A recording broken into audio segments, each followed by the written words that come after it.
In today's video, we're back with some updated NHL trade and free agent rumors, including an update on Phil Kessel. Could he possibly find his way down to the desert to be reunited with his former coach Rick Tocchet? Will Jeff Skinner be remaining in Buffalo longer term? And we've got plenty of things to talk about regarding the New York Islanders' plans for the offseason as well. We'll get into all the latest coming up next.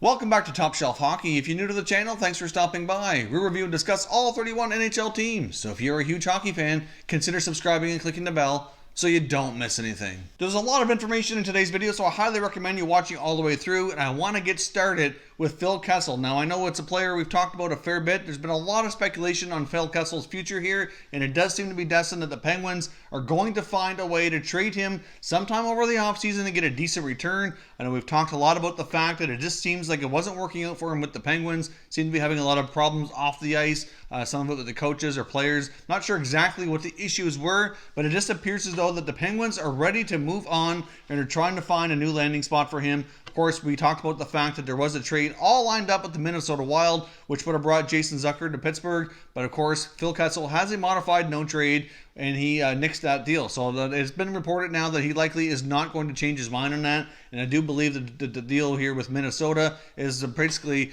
not going to happen for sure now. At this point, with Phil Kessel, he has an 8-team list that he can be traded to. So that still leaves plenty of other teams that he can't be traded to. Now, what a lot of players do in this situation when they have a modified no trade is they try to work things in possible here so that they have as close to a trade-proof contract as possible. So, for example, with the 8 teams that he put on his list, he would try to put as many as possible that he would know probably would never want to trade for him, which kind of makes it almost as close, like I said, as being ironclad trade proof as he possibly could. So he'd look around the league and say, okay, well, these teams could never afford me due to salary cap purposes, or like I know that this team would never trade for me or whatever. So he would kind of eliminate a lot of that and really make it difficult to be traded so he can call the shots and decide for his future where he wants to go and play. Now, we have comments from Jeremy Roenick. Of course, many of you know is a former hockey player, had a great career, now an analyst for the NBC, indicated that he knows where Phil Kessel would like to go. Of course, he probably does know Phil Kessel on a personal basis here, and he claims to know exactly where Phil Kessel would go to. Of course, he doesn't know the exact 8 teams that are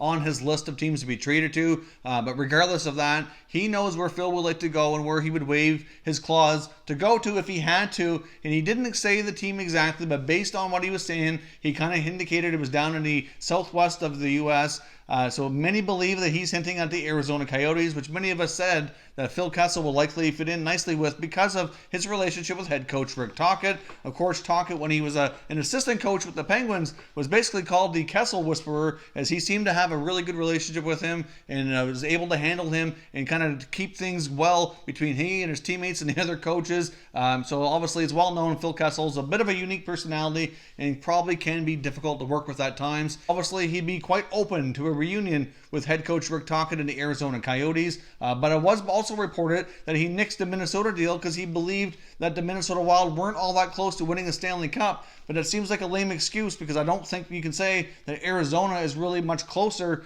than Minnesota. Of course, Arizona hasn't made the playoff in a while. They came close this year. They did have a pretty strong second half, but they didn't make it. Minnesota has been a mediocre team for the last number of years. So I'm not really sure it would be fair to say that one would be, drastically further ahead than the other in being a cup contender. So I'm not really sure how much truth there is to that.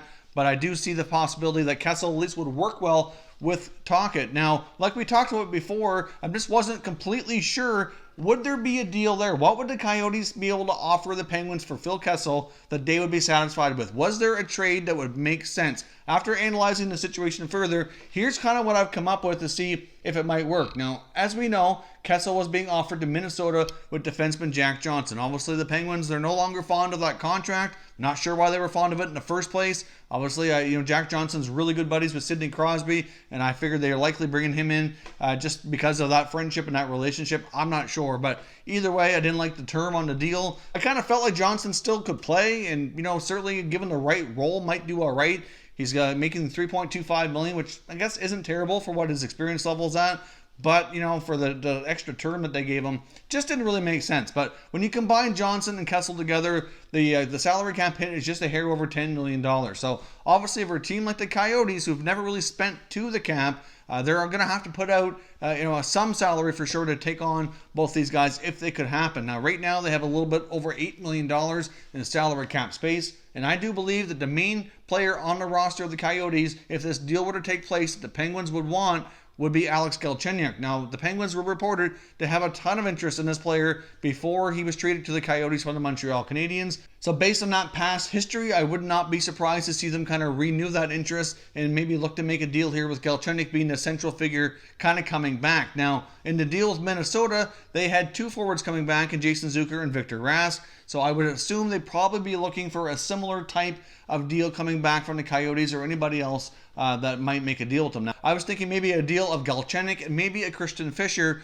might be enough to satisfy the Penguins. They're obviously trying to cut some salary here, so they probably don't want to take back as much as they're sending out, but at least that kind of gets them to the point where it saves them a few $1 million in salary cap space. It gets them some younger forwards who can fit in their top 6 and top 9, kind of revitalize things on their end, and hopefully at the same time it gives the Coyotes a more proven point producer in Phil Kessel who can play in their top 6 with some of their younger players and hopefully ignite that offense, because the Coyotes desperately need to be able to score, and they didn't get a ton of that out of Galchenyuk last year, but he was hurt. It was a transition year for him, and maybe they might be willing to move him on. He's 1 year away from being a free agent, so obviously they're not tied to him long term as of yet. Maybe the Penguins could negotiate a contract there and kind of keep that cost a little bit more certain for the next number of years and see if they can work out Galchenyuk playing in their top 6. I think it's a deal that's likely worth exploring at least. Let me know what you think of that. Let me know what you think of the Roenick comments. Does it seem destined to you that Phil Kessel would want to go to Arizona? Does it make sense based on what he said about not going to Minnesota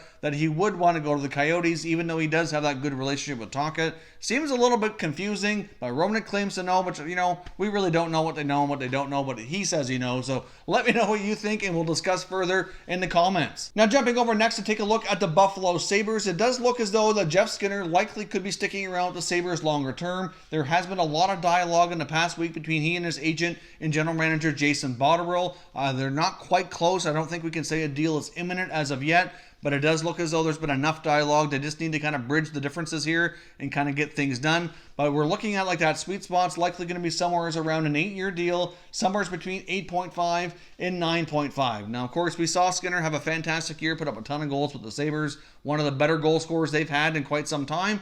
But at the same time, he is incredibly streaky. There were some health concerns previously about Skinner, but he's been able to stay healthy a little bit more recently, so those concerns may not be there anymore. He's still relatively young. He's got started at such a young age in the NHL that he's a young UFA. He's only 27, so signing him to an 8-year deal would not really concern me. That deal would be expiring around the time he's 35. So obviously, depending on how the contract is structured, it's a little bit more front-loaded, likely would work. So things are progressing quite nicely for Skinner and the Sabres, and it would not be shocking sometime here in a relatively near future. It's hard to say exactly when that we hear that they've bridged the gap and come to a conclusion here. If they're somewhere between 8.5 and 9.5, maybe they'll settle somewhere around 9. Call it even here, do an 8-year deal at $9 million and get that deal done. So let me know your thoughts on the possibility here of Skinner signing an 8-year deal with the Sabres. It is looking more and more likely like that is going to happen. Staying with the Sabres here momentarily, we've had a lot of talk in the past really year or more that they might trade right shot defenseman Rasmus Ristolainen. Now, of course, there's been a lot going on with the blue line with the Buffalo Sabres that might cause them not to do that. But there are reports out there to believe if they're going to trade him that this might be the best summer for it just because of the need for right shot defensemen. There's a lot of teams out there looking. So based on the market and what they might be able to get back, then it very well would likely be a good opportunity to go ahead and proceed with that. When training camp opens, though, they're going to be short a couple defensemen with Bogosian and Pilot both out. They had some season-ending surgeries that are going to put them out beyond the start of next season. And we also saw defenseman Brendan Montour go play in the World Championships, and he was hurt over there, missed the rest of the tournament. Now, I don't have any updates on his injury status after that, so I'm not sure if it's anything longer term or if he will be okay to start training camp. I haven't had any updates in that regard. So the banged up blue line already, though, they should probably kind of proceed cautiously here to make sure they have enough capable defensemen with NHL experience to start the season. The reports I've been seeing, though, indicate that maybe they should look to the Winnipeg Jets. The Jets are possibly going to be trading Jacob Trouba. They might lose Tyler Myers to free agency. And the reports I was reading indicate they feel that Ristolainen might be able to do better in Winnipeg and come closer to fulfilling his potential. I'm not really sure that he would be the perfect replacement, but at the same time, based on his contract, at least it gives him some cost certainty, and he'd be playing with a stronger team all around, so it might help improve some of his defensive numbers, which certainly are not all that great, but at the same time, I do think he does bring value to a team. So it is possible we might see them explore Ristolainen being traded, but at the same time, I'm not totally convinced that's going to happen because of all the injuries that already exist on that blue line. Now, next up, I want to talk about the New York Islanders. Obviously, they recently signed center Brock Nelson to a 6-year, $6 million contract, so that one is all done and locked up. Now their attention turns to captain Anders Lee and goaltender Robin Lehner, and I think that they would really like to try hard to retain both of those players. There has been ongoing dialogue between Lee and the Islanders. As of right now, there hasn't been much talk between Lehner and the Islanders, but that is expected to pick up here over the next week or so.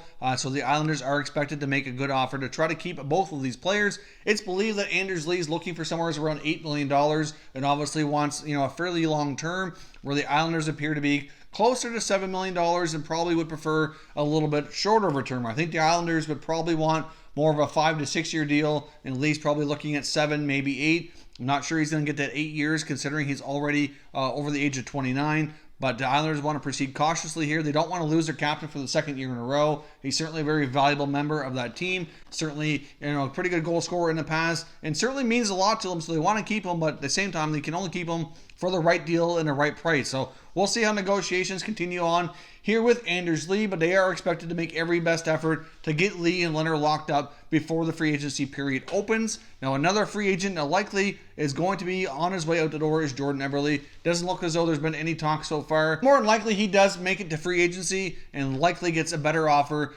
from other teams if the Islanders even make an offer for him to stay at all. It's really debatable, but I do think the Islanders want to free up some cap space to make some other moves. It has been rumored that they're one of the players in the Artemi Panarin sweepstakes. Not quite clear if he would go there, but it's a team that has been linked to him, at least having interest in bringing him in for some time. I do think there's probably going to be as many as maybe 10 or 12 that are going to try to bring Panarin on. Of course, I really think there's only down to maybe 2 or 3 teams that he would really consider going to.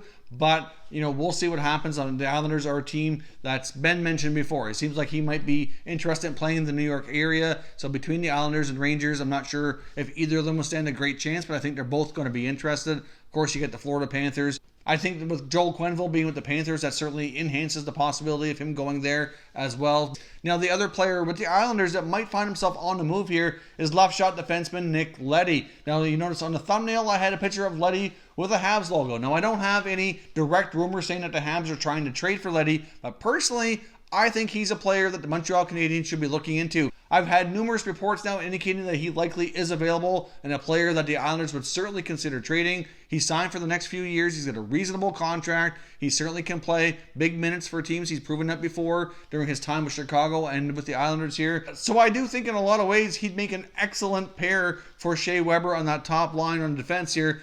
Now, of course, the Montreal Canadiens are likely going to try to shed Carl Alzner's contract in one way or another this summer, either by trade, possibly a buyout. I'm not sure how they're going to go about this, but they really want to move that off their roster if at all possible. And of course, that would help free up even more space, but they're not in bad shape cap space-wise anyway. But there's also speculated they might look at adding another top scoring forward. So we'll see what happens. But I think Nick Leddy's a defenseman who likely does find himself on a move this summer. At least there's a pretty good chance. I know the Islanders are reportedly, at least interested in looking at what's out there, and will certainly consider making that type of deal. And in my opinion, at least, I think the Habs would be the perfect team for him to go to based on what they need, based on what he can provide, his contract, cost certainty, not locked up too long. Overall, I like that deal. I'm not sure what they'd have to give up for him, but Montreal has a ton of draft picks. They have a lot of good prospects right now, and they do have some younger roster players struggling to find spots too. So it could be a combination of things that they could use to try to land a player of this magnitude. I don't think the cost would be too much.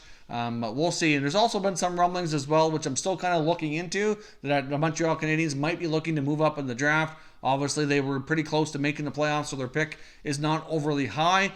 So I think they would be interested in maybe trying to get a higher pick and maybe packaging up some of the other picks that they've accumulated. They have a lot of second-round picks and later-round picks here again. So the Montreal Canadiens likely could be draft a mover, so we'll see what happens. There will be more draft videos coming up with a lot of trades and speculation and things that we expect that might happen once we get closer to draft time here in June. So, of course, as always want to hear your thoughts and opinions on everything discussed here today. So let me know your thoughts. We'll continue the conversation down in the comments section. If you're new to the channel, I hope you consider subscribing. We cover all 31 NHL teams, and there's plenty of content here for all hockey fans to enjoy. So if you're new, subscribe for more videos just like this one, and give it a thumbs up if you enjoyed it. I'd appreciate it if you did. As always, thank you for watching, and I will catch you next time.